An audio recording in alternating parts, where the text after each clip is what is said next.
UP निकाय चुनाव, supreme court का नया आदेश, हाई कोर्ट के आदेश पर लगाई रोक। यूपी निकाय चुनाव पर सुप्रीम कोर्ट ने इलाहाबाद के हाई कोर्ट पर रोक लगाई।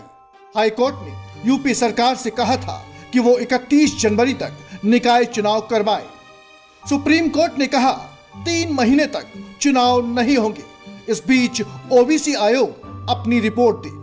यूपी निकाय चुनाव पर सुप्रीम कोर्ट ने हाई कोर्ट के उस आदेश पर रोक लगाई जिसमें यूपी सरकार से 31 जनवरी तक चुनाव कराने को कहा गया था। इस पर सुप्रीम कोर्ट ने कहा कि हाई कोर्ट ने सभी तथ्यों को संज्ञान में नहीं रखा।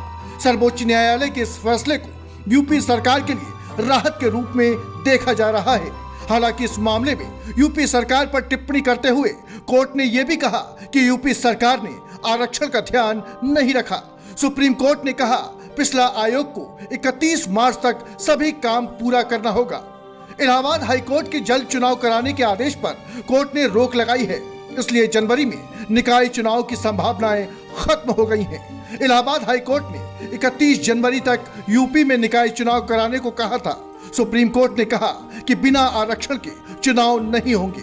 सर्वोच्च न्यायालय ने आरक्षण का निर्धारण करने के लिए पिछड़ा वर्ग आयोग को 3 महीने का वक्त दिया है। यूपी निकाय चुनाव को लेकर हाई कोर्ट के आदेश के खिलाफ योगी सरकार सुप्रीम कोर्ट का दरवाजा भी खटखटा चुकी है।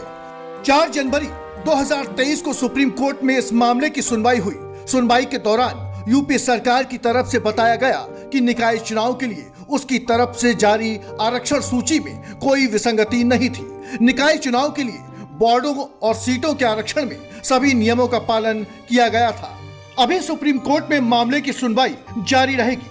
उसके फैसले के बाद ही निकाय चुनाव कराने को लेकर तस्वीर साफ हो पाएगी। यूपी के डिप्टी सीएम केशव प्रसाद मौर्य ने सुप्रीम कोर्ट के फैसले का स्वागत करते हुए ट्वीट भी कर दिया और उसमें लिखा कि नगर निकाय चुनाव में हाई कोर्ट के पिछड़ा वर्ग को आरक्षण के बिना चुनाव कराने के आदेश पर सुप्रीम कोर्ट ने रोक लगाई है।